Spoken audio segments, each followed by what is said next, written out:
Vale, pues seguimos con la siguiente. Empezaremos un poco explicando técnicas de diagnóstico. ¿Alguna idea de dónde sacar sangre en un reptil de forma general, sin ponernos a hablar de si son tortugas, si son... No sé si tenéis las presentaciones, no miren presentaciones. De la cola. De la cola, ¿vale? Corazón, ¿me he oído? Por ahí, ¿vale? Del cuello. Sí, se puede sacar, en algunas especies se puede, otras es bastante difícil. Por ejemplo, en serpientes hay que hacer incisión en piel para poder visualizar la yugular, ¿vale? Pero bueno, en un momento de urgencia o de colocar un catéter central se puede hacer.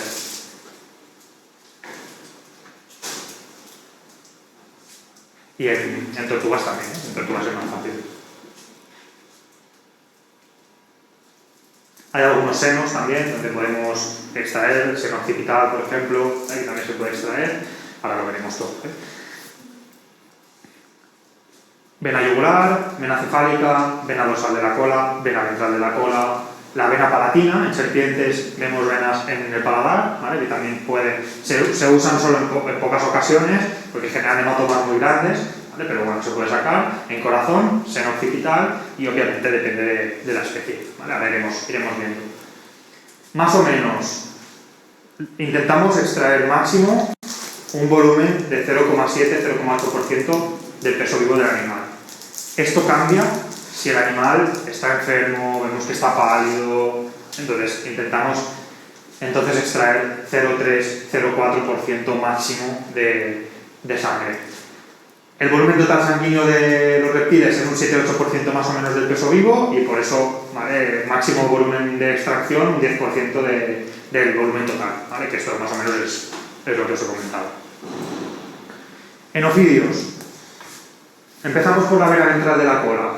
Está a 1/3 más o menos de distancia entre la cloaca y el final de la cola. Esa es la zona de pinchazo, por así decirlo, de extracción. Siempre hay que pinchar entre dos escamas, nunca en medio de una escama. Pinchamos en dirección dorso-caudal hasta tocar las vértebras. En el momento en que tocamos vértebras coccígeas, empezamos a aspirar. Si no sale nada, empezamos a retirar, ¿vale? En el momento en que poco a poco retiramos, a veces ya tenemos la vena. ¿Que no la tocamos? Cambiamos de localización. Yo lo que hago es empezar por la parte más caudal y como la vena se va haciendo grande a medida que avanzamos, pues si consigo sacar aquí, esto que me ahorro. El problema es que si empezamos por delante, la tocamos y no sacamos sangre, luego será mucho más difícil sacar de detrás porque la vena estará ya colapsada. ¿Vale? Entonces, siempre empezamos de detrás a adelante. No se ve, entonces es a ciegas. Al final hay que tocar vértebras, ir aspirando poco a poco y ir retirando a medida que aspiramos. Y en el momento en que la tocamos, pues ya sacamos sangre, ¿vale? Como esta imagen. Importante, pinchar en el centro de la cola, no pinches a un lateral porque tenéis los semipenes o los sacos placales en el caso de las hembras. Cardiocentesis. Es la más habitual, muchas veces es la de elección cuando no tenemos extracción, no podemos extraer en la cola. En serpientes es la de elección. Hay que localizar el corazón. ¿Cómo localizamos el corazón? Visualmente, se puede hacer en serpientes que están delgaditas, ¿vale? Ves el latido, ¿vale? En esta zona, si nos fijamos muy bien, ponemos la serpiente boca arriba con la luz, vemos el latido. En serpientes que son grandes o que están gorditas, ¿cómo lo haremos?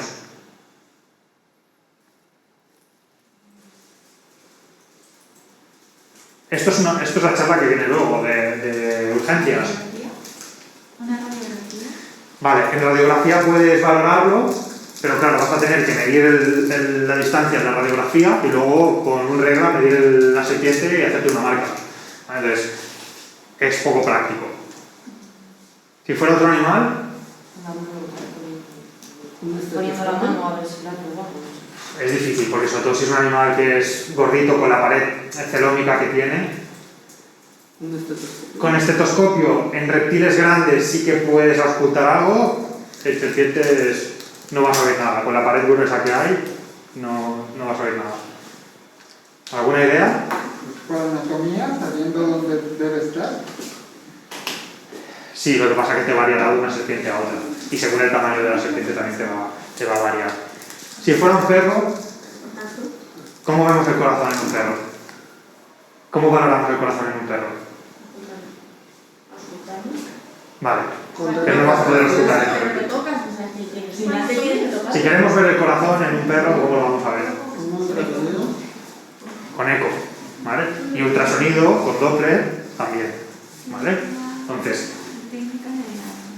si ponemos Doppler, es tan fácil como ir desde craneal a caudal, pasando el Doppler con un poquito de gel, ¿vale? Hasta que ya oigamos el latido, ¿vale? Entonces, en el momento de ver el latido, de escuchar el latido, ¿vale? Tenemos que pinchar dos escamas por detrás, ¿vale? Y esto es a ciegas también en muchas serpientes. Entonces, simplemente pues ya sabemos que el latido está allí, pinchamos dos escamitas por detrás, craneodorsalmente con un ángulo de 45 grados y aspiramos a través del músculo cardíaco. En el momento en que pinchas, tú primero pinchas la piel y en el momento en que atraviesas la piel, normalmente luego notas que vuelves a atravesar otra estructura y es músculo cardíaco. Empezamos a aspirar y sacamos sangre y ya está. Esto se puede hacer con ecocardio, se puede hacer con Doppler, ¿vale? Ya os he adelantado la charla siguiente, que es ¿cómo sé que está vivo? ¿Vale? Pues ya sabemos cómo, que muchas veces llega el reptil así y lo primero que te hacen es llamarte el compañero: tengo una serpiente aquí que no se mueve, no hace nada y no sé si está muerta. Y lo primero que le preguntas es ¿qué harías para saber si está vivo? Ya, no sé, pon el Doppler, ¿vale? Entonces, esto es sencillo y si tenemos Doppler en el centro, pues, y si no, con el ecógrafo, ya está.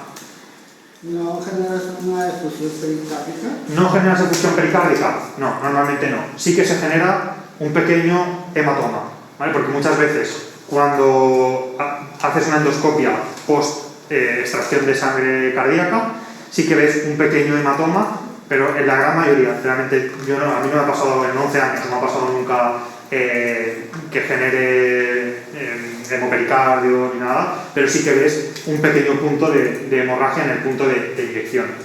Ya está, ¿vale? Y realmente es la dirección para toma de muestras en serpientes, ¿vale? Y también se usa en eutanasia.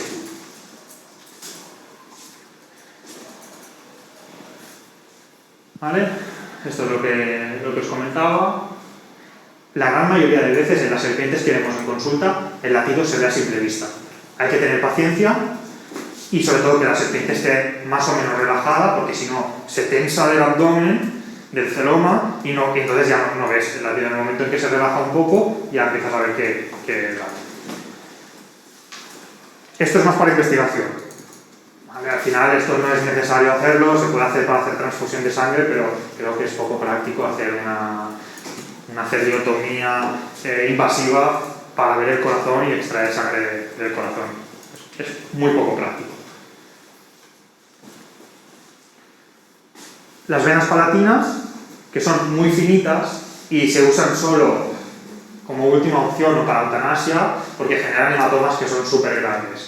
Y es un poco también para el cuidador, porque te sacas sangre de una vena palatina y que luego te aparezca un hematoma.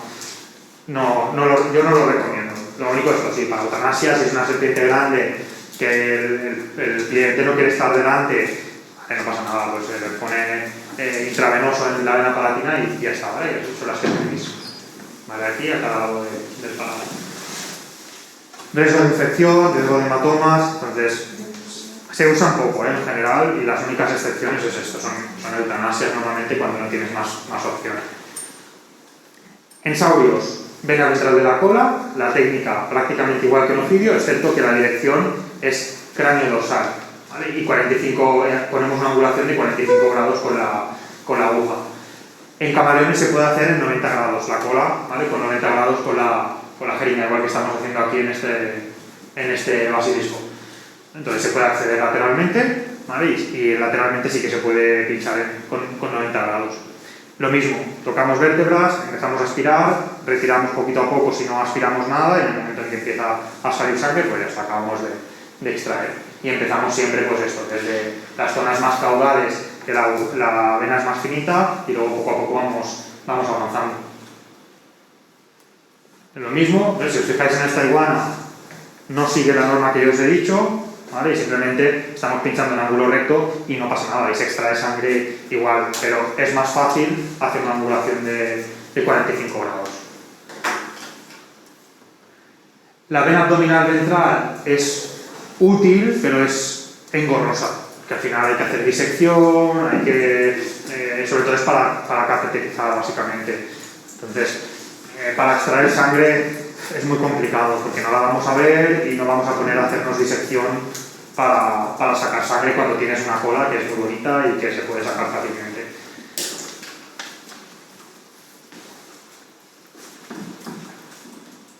La cardiocentesis, la técnica es similar que a las serpientes, pero no se usa tampoco porque casi siempre no es accesible, porque tienes todo lo que es el esternum y toda realmente la estructura torácica, por así decirlo, que está protegiendo ese corazón. El corazón es muy craneal y realmente está protegido, entonces es muy difícil extraer de forma intracardíaca en Saurus. En Varanus y Tejus sí que es verdad que está situado por detrás, está bastante caudal, pero bueno, ya os digo, no se suele usar mucho porque hay otras opciones menos invasivas al final. Y luego tenemos los plexos braquiales, que son básicamente lo que hacemos para extraer sangre de esta zona. Extendemos un poco la extremidad anterior, pinchamos proximal a lo que es la inserción del tríceps y siempre intentamos pinchar paralelo al húmero, ¿vale? Aquí está un poquito angulado. El problema que tiene esta zona es que se puede contaminar con linfa, ¿vale? Entonces, para un análisis bioquímico no pasa nada, pero si queremos hacer un hemograma vamos a tener anemia que es falsa, ¿vale? Y no nos va a permitir hacer un buen recuento leucocitario. Es un plexo que es muy superficial, entonces si queremos hacer bioquímica, si no tenemos más remedio que sacar de aquí, pues bueno, se puede hacer, pero hay que vigilar con la contaminación linfática. Y luego en iguanas se ve muy bien, que es la vena abdominal lateral. Está en ambos lados del tronco, pero engaña, porque es súper móvil, cuesta mucho también, aunque tengas que colocar un catéter, cuesta mucho cateterizar también, y nos pasa un poco igual que con la abdominal ventral. Hay que diseccionar un poco para poder verla bien y que no nos genere problemas a la hora de colocar un catéter. Y para sacar sangre, es que es difícil. Yo no lo he hecho nunca de sacar sangre de aquí, porque como hay otras opciones, realmente lo que quiero es no estresar al animal para sacar sangre de un sitio que sé que nos va a costar sacar de esa zona. Vale, y en tortugas la dirección es la vena yugular, la derecha está más desarrollada, siempre intentamos sacar siempre como primera elección de la yugular, porque es donde sabemos que no va a haber riesgo de contaminación con linfa. Sí que hay riesgo de hematomas, por eso en el momento en que ya hayamos extraído sangre hacemos presión un ratito, ¿vale? Porque si no empezaremos a ver que ahí se genera un hematoma. Y en tortugas que están en shock, súper débiles o anémicas, al final entre los 0, si es una tortuga de 300 gramos, entre los 0,3, 0,4 mililitros que vas a sacar y ya está anémica y encima si te hace un hematoma, en nada es que te va a hacer una parada cardiorrespiratoria. Es difícil extracción en acuáticos porque no se ve del todo bien, pero al final hay que intentarlo y casi siempre acabamos sacando de esa zona. Y la técnica, básicamente, cogemos la cabeza, siempre intentamos hacerlo con 2 personas, una cogerá las extremidades y te aguantará a la vez el caparazón, y con el dedo que te aguanta la extremidad derecha, a la vez te hace presión en la base del cuello. ¿Vale? Entonces ya así urgitamos un poquito la yugular, en terrestre se ve mejor, entonces ya sabemos que más o menos entre la membrana timpánica, la tenéis aquí, ¿vale? y la entrada al cuello es donde debemos ver o intuir lo que es la yugular, ¿vale? Yo lo mismo, empiezo muchas veces pinchando lo más craneal posible y luego voy yendo hacia caudal si no la toco. ¿Vale? Más o menos, pues esto, empezamos a esta altura, que está lo que es la membrana timpánica, ¿vale? Pues la yugular viene justo por detrás.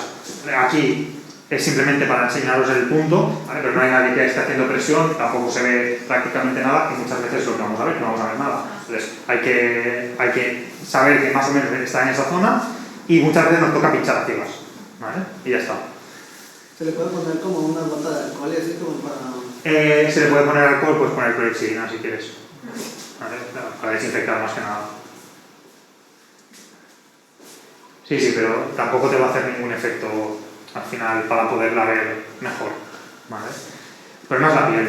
Ya en la piel, toda la queratina que hay en la piel es lo que muchas veces no te permite ver bien la vena. Lo mismo que en saurios, tenemos el plexo braquial, riesgo de contaminación con linfa. Si os fijáis, una jeringa es transparente, ¿vale? Que es linfa, y la otra es sangre. ¿Vale? Esta foto la intentaré cambiar, que se vea un poquito más de calidad. ¿Vale? Y es lo mismo, es muy superficial, pero bueno, no se suele usar porque hay otras opciones mucho más fáciles, menos estresantes para el animal.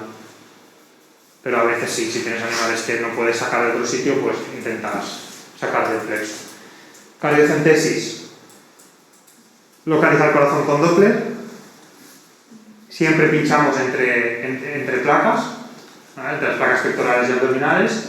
Y es una técnica que es antigua, que no se usa excepto para eutanasias, ¿vale? E incluso para eutanasia a veces es difícil también saber localizar justamente dónde está el corazón, ¿vale? Pero se puede usar, sobre todo en tortugas que el caparazón es blandito, en tortugas que son más jóvenes, que lo que es el plastrón es más blando, pues sí que se puede intentar, ¿vale? Pero bueno, si tenemos otros accesos para poner un eutanásico o sacar sangre, lo que sea, obviamente para sacar sangre no lo vamos a usar, pero se pueden usar otras vías.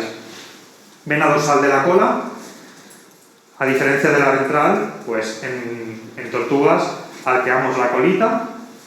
Normalmente yo un truco que hago es para poder sacar sangre y que no intente esconder la cola, presiono la cola sobre el plastrón, ¿vale? Para intentar tenerla inmovilizada y un poquito arqueada hacia abajo, ¿vale? Y así se inmoviliza, porque si la tengo hacia arriba ella intentará esconder la colita hacia el lateral, ¿vale? Y sobre todo si son hembras, que la cola es mucho más corta, ¿vale? Pues no nos permite casi coger la cola para poder pinchar en la zona dorsal. Cuando son machitos o especies que tienen la cola más larga es más fácil, ¿vale? Pero si no, es esto, es intentar arquear la cola hasta hacer un tope con el plastrón, ¿vale? Y a partir de ahí, pues lo mismo que con la caudal con la ventral de la cola, pues lo mismo, pinchamos entre vértebras. Cuando toquemos vértebra empezamos a aspirar, es más superficial que lo que es la ventral de la cola, entonces en el momento en que pinchamos vértebra empezamos a aspirar, retiramos, que no tocamos, cambiamos de posición, vamos un poquitín más craneal y lo volvemos a probar. No se ve, es a ciegas, como la gran mayoría de cosas en reptiles, ¿vale? Entonces básicamente pinchamos el cráneo ventral con 45 grados hasta contactar con las vértebras, y lo que os decía que es difícil en hembras por el tamaño de la cola más que nada.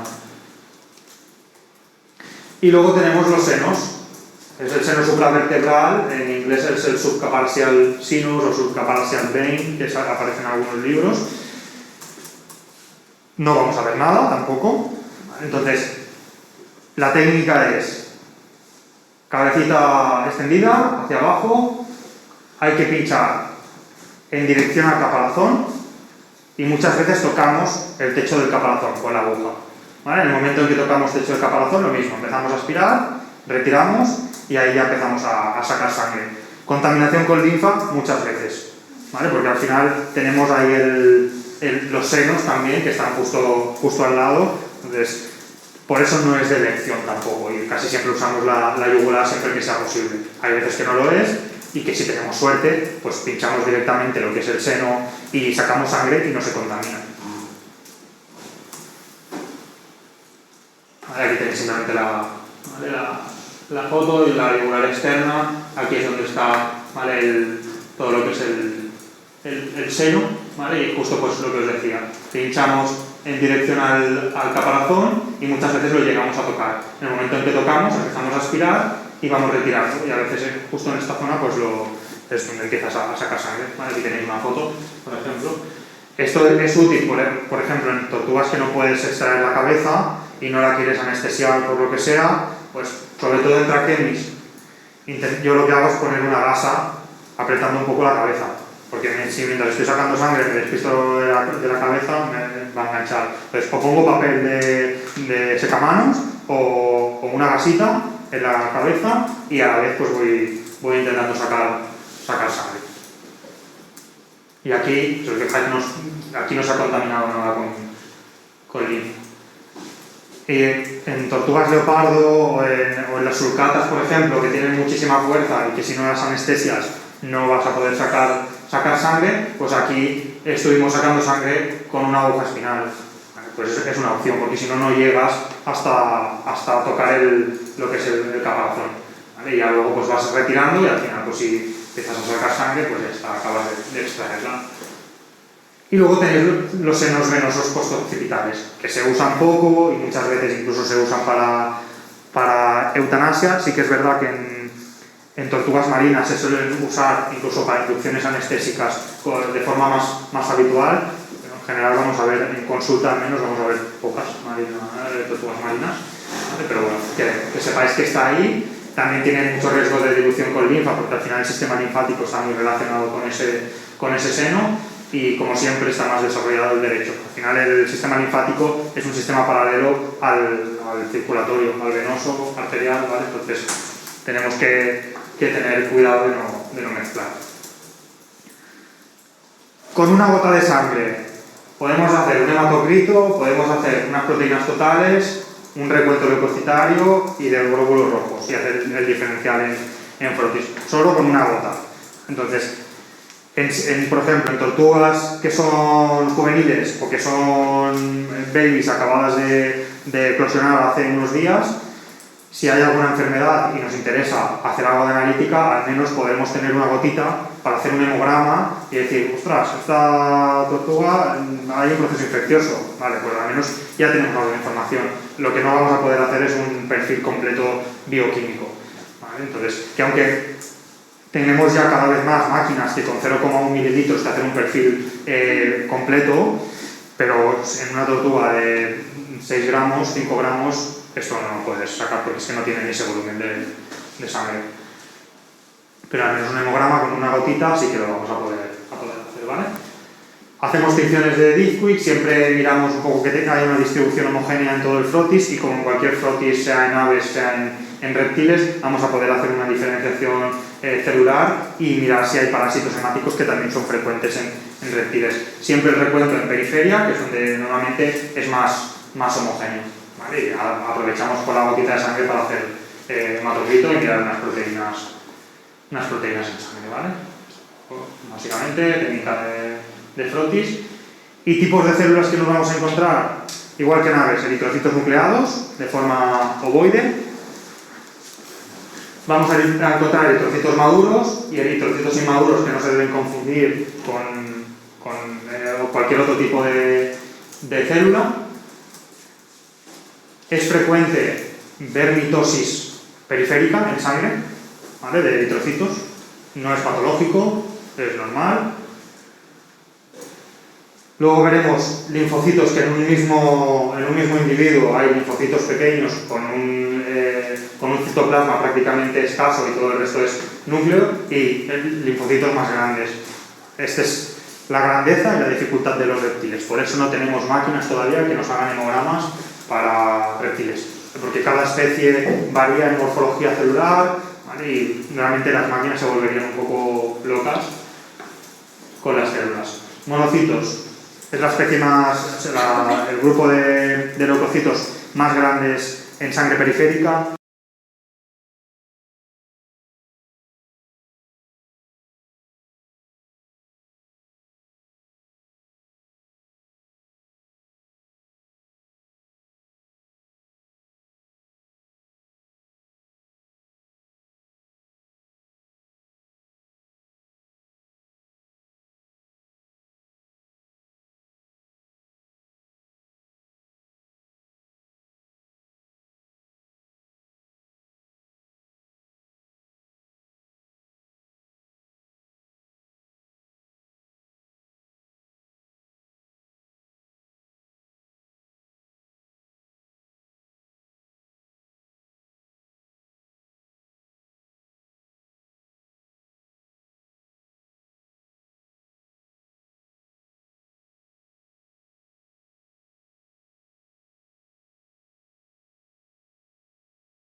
tienen forma redonda, pueden ir también en formas ameboides, y tienen un núcleo pleomórfico. Entonces, básicamente, la diferencia que vamos a tener frente a lo que son granulocitos son los gránulos, ¿vale? Que ahora veremos, que en los heterófilos, por ejemplo, ¿vale? Los gránulos citoplasmáticos son refringentes y a la luz y son fusiformes, de color anaranjado normalmente, y el núcleo es excéntrico en comparación con los monocitos. Lo que yo os recomiendo es, aunque si en algún momento trabajáis con reptiles, aunque sea un animal que no tiene que venir para extracción de sangre, le sacáis una gotita, os hacéis un frotis, lo teñís, y así es la forma de acostumbrarse a ver las diferencias entre especies e incluso entre individuos de la misma especie. Los azulófilos, frecuentes en serpientes, en algunas tortugas también tienen, y es un grupo de células que todavía están un poco en discusión, ¿vale? Porque hay algunos autores que le dicen que las serpientes sí que tienen, otros que no, otras que dentro de las serpientes hay algunas especies que sí. Entonces está un poco, es un grupo de células que está un poquito ahí todavía en discusión, y que es difícil de diferenciar. Muchas veces incluso se cuentan como si fueran basófilos. Entonces, según con qué patólogo te encuentras o con qué patólogo clínico, a veces te hace un recuento distinto a otro, ¿vale? Los eosinófilos sí que son fáciles de diferenciar, igual que cualquier otra especie, por los gránulos eosinófilos. También tienen el núcleo excéntrico. Y los basófilos, ¿vale? Con los gránulos basófilos en general son células pequeñas, aunque también el tamaño puede variar en función de la especie. Y muchas veces los gránulos enmascaran lo que es el núcleo, ¿vale? Que también nos permite diferenciarlo bastante fácil. Los trombocitos son células pequeñas, elípticas, de forma fusiforme, y que contienen básicamente un núcleo oval y central a lo que es la célula. El citoplasma es prácticamente transparente y que es básicamente lo que los diferencia de los linfocitos pequeños y los reticulocitos, que a veces cuesta diferenciarlos entre unos y otros. En el caso de los reticulocitos, pues lo que es el citoplasma no es transparente, está teñido. Hay muchísimos métodos, no voy a entrar tampoco, yo os los dejo escritos, ¿vale? Para hacer recuentos y fórmulas de leucocitarias. Hay muchísimos, los tenéis en los libros, ¿vale? Y os los dejo escritos simplemente para que los tengáis, ¿vale? Que por eso os pongo todas las diapositivas. En bioquímicas se pueden hacer perfiles igual que en cualquier otro grupo de animales. Sí que es verdad que hay algunos enzimas que son un poco discutibles y que todavía se están investigando. Al final, en medicina de reptiles siempre vamos un poco atrasados, pero por ejemplo, en temas hepáticos, en enfermedades hepáticas, ácidos biliares, que sería el marcador principal en un pequeño mamífero de funcionalidad hepática, en reptiles hay hígados que están histológicamente fatal, y que no hay alteración de ácidos biliares, ni de AST, ni de ALT, ¿vale? Entonces, casi siempre, por ejemplo, en hígado, si tenemos sospecha porque AST, ALT está un poquito elevada, tenemos hipoproteinemia, hipoalbuminemia, hay que hacer biopsia casi siempre, biopsia hepática, porque si no, no vamos a tener un diagnóstico definitivo solo con la analítica. En la gran mayoría de reptiles, el ácido úrico es el marcador principal de funcionalidad del riñón, junto con fósforo, y esto va a ser importante sobre todo en casos de gota úrica, que los comentaremos después. En cuanto a citologías, súper recomendable que cualquier cosa que llegue, que sea pinchable, la pinchéis, ¿vale? Es como más se aprende y como más nos acostumbramos a valorar cualquier tipo de lesiones, sean lesiones inflamatorias, sean abscesos, sean tumores. Incluso cuando tenemos parásitos, pues también coger un cedo y en la piel y mirar qué tipo de parásitos tenemos. Al final es súper interesante y es lo que yo os aconsejo siempre. Y mira que yo soy de hacer casi siempre más biopsia que citología, pero se aprende muchísimo haciendo citos, ¿vale? Pues tenéis muchas tinciones de Gram, de Discoid, de lactofenol para ver hongos. Luego tenéis 100 miels en tinciones especiales, ¿vale? Hay muchísimas y con kits comerciales que se pueden comprar en cualquier laboratorio sin problemas, ¿vale? Abscesos, ¿vale? Masas quísticas, que esto nos va a dar mucha información y sobre todo, el problema que tenemos es que el propietario de reptil a veces cuando llega a consulta ya se lo ha intentado hacer todo él mediante foros, mediante Facebook y demás, y cuando llega a consulta el bicho está fatal, el propietario no quiere invertir un duro, ¿vale? Entonces intentamos minimizar costes y una forma de minimizar costes muchas veces es haciendo citologías que al menos le vas a poder dar algo de información al cuidador, se va a quedar mínimamente contento aunque lo que tengamos ya sea un animal que está fatal, pero al menos le puedes decir, mira, pues esto ha pasado por esto o por lo que sea. Entonces, muy útil, citologías. Abscesos corneales, más de lo mismo, lesiones dermatológicas que luego hablaremos de ellas. Tenemos también estomatitis, ¿vale? Pues todo lo que podamos hacer citología, hacemos tinciones y si encima no te dejan hacer cultivos, pues al menos si tienes una tinción de Gram que puedes diferenciar, Gram positivos, Gram negativos, pues al menos puedes encaminar un poquito más el tratamiento. Más de lo mismo, lesiones dermatológicas con heterófilos degenerados. ¿Vale? Cuando tenemos lesiones así en iguanas, podemos tener lesiones bacterianas, pero muchas veces hay hongos asociados también, que en una tinción normal muchas veces no los vamos a ver. Esto es la cicatrización después del tratamiento de esta iguana, que luego hablaremos de enfermedades dermatológicas. ¿Vale? Más de lo mismo, lesiones dermatológicas en cola. Y luego ya pasamos a los coprológicos o análisis de direcciones, sean coprológicos o análisis de urinarios, que yo os recomiendo que siempre en cada consulta, sobre todo en primeras visitas de reptiles, nos traigan cartas para hacer un coprológico. Yo es algo que siempre incluyo en la primera visita, porque al final nos va a dar mucha información y sobre todo en animales recién adquiridos o en animales que no han pisado nunca un veterinario. ¿Vale? El 80% de reptiles vienen parasitados.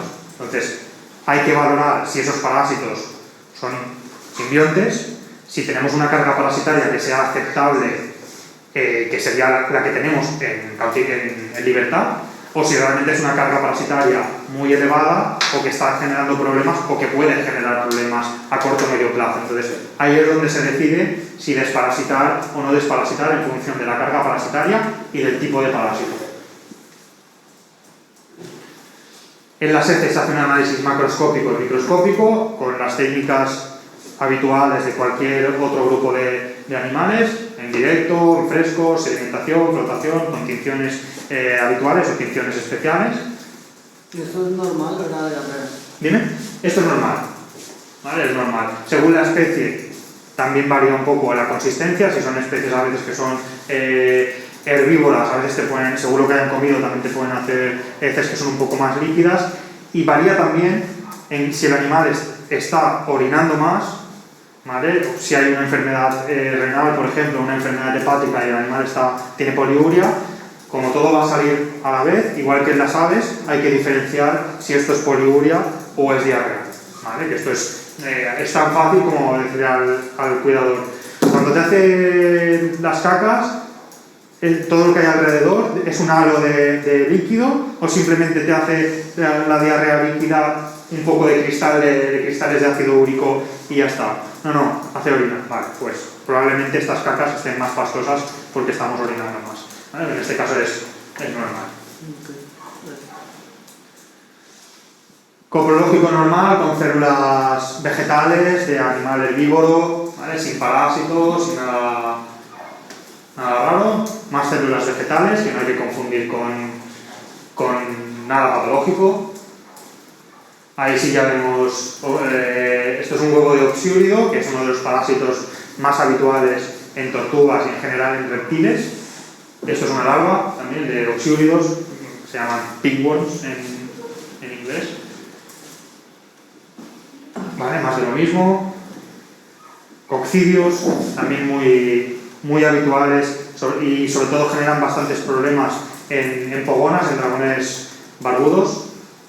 La especie en pogonas es Isospora amphiboduri, ¿vale? Que es la que genera más problemas a nivel intestinal y son bastante difíciles de eliminar. Hay muchísimos protocolos de anticoccidios en pogonas y casi siempre tienes que estar repitiendo protocolos de tratamiento cada X tiempo porque ves que se vuelven a reproducir, ¿vale? Oxiúrido y coccidio en un mismo animal, y estos son protozoos que podemos encontrar desde Balantidium, Nyctoterus, ¿vale? Que son diferentes especies de protozoos que, lo que os digo siempre, encontrar una carga bajita de protozoos a nivel intestinal, sobre todo si son Balantidium en especies herbívoras, se puede considerar normal siempre que no hayan signos clínicos. Entonces, lo que vamos a tener que ir controlando a lo largo del tiempo es que esta población no se multiplique y que nos genere problemas médicos.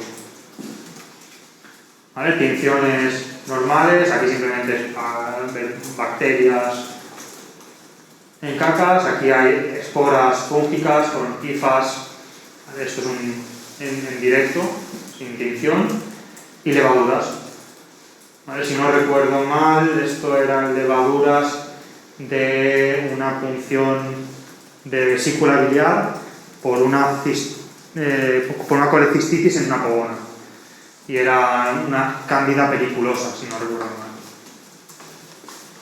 Y esto es un Field-Nielsen con criptosporidios de una serpiente del maíz. ¿Vale? Que todo esto son criptosporidios teñidos. ¿Cuál es el problema de algunos parásitos que vemos en intestino de serpiente? Por ejemplo, aquí sabemos que son criptosporidios por el tipo de tinción, pero no sabemos si estos criptosporidios son patológicos, porque hay algunos ratones que tienen criptosporidios también. Entonces, si la serpiente ha comido el ratón con criptosporidios, van a aparecer quistes de criptosporidios. Entonces, al final, si vemos esto, no nos tocará más remedio que muchas veces hacer una PCR y coger un isopor cloacal o enviar las cacas para hacer PCRs y que nos secuencien y que nos digan qué especie es ese criptosporidio. Los uratos, simplemente hay que valorar la cantidad, la consistencia y el color. Hay muchas veces que nos podemos encontrar uratos con biliverdinuria cuando hay problemas hepáticos, por ejemplo, o anorexias muy prolongadas y que el hígado está en estado de lipidosis y también generan biliverdinuria. La obtención de la orina se puede usar del suelo, con un capilar desde el urodeo o por cistocentesis. ¿Qué va a pasar con la orina de un reptil? ¿Es estéril? Bueno, al final la orina fluye hacia el urodeo, donde se mezcla con las heces también, y luego esa orina hace reflujo hacia la vejiga, que es donde se va a almacenar y también va a hacer función de reabsorción de agua. Entonces, no nos va a servir de nada hacer cultivos, mirar a microscopio si hay bacterias, porque casi siempre van a haber bacterias. Entonces, por eso siempre les digo que los urianálisis en reptiles son poco... No es que sean poco fiables, pero nos dan poca información. ¿Vale? Poco útil, en general. Al final tienen muy poca capacidad para concentrar la orina. En general los reptiles la orina que tienen no pasa más allá de la concentración del plasma. Entonces, al final la vejiga de la orina, las glándulas de la sal es lo que te van a regular un poco la osmolaridad de la concentración urinaria. La gran mayoría de valores de urianálisis no están estudiados en reptiles. ¿Vale? Yo os pongo algunos, que por ejemplo el pH pues lo vamos a encontrar con un pH básico en especies herbívoras, un pH ácido en omnívoras y carnívoras, y en proteínas, por ejemplo, pueden aparecer falsos positivos si hay células sanguíneas o si lo hemos hecho mediante cistocentesis, que también encontraremos sangre. Y a veces encontramos glucosa, como cuando hay enfermedades renales. La sangre, si hemos hecho una cistocentesis, muchas veces es positiva esa sangre en la orina, y esto hay que confirmarlo al final con citología del sedimento. Y lo que os decía, en el sedimento vais a encontrar de todo. Vais a encontrar bacterias, vais a encontrar cristales de ácido úrico, de sangre, si hemos hecho una cistocentesis. Cetonas, leucocitos, nitritos, bilirrubina, ¿vale? No está validado, los reptiles no generan bilirrubina, excepto un par de especies que realmente no nos da mucha información, por tanto, poco útil en general el urianálisis. A veces podemos ver plugs de esperma, ¿vale? Que tenidos a microscopio, pues vemos la forma del esperma habitual en reptiles. Vale, el diagnóstico por imagen, no sé si se toca ya después, no sé qué hora es. Son las 1 menos 5. ¿A qué hora acabamos? Teóricamente Vale, eran los... Vale, pues sigo. ¿Ves? ¿Un Sigo con segundo? esto. Vale.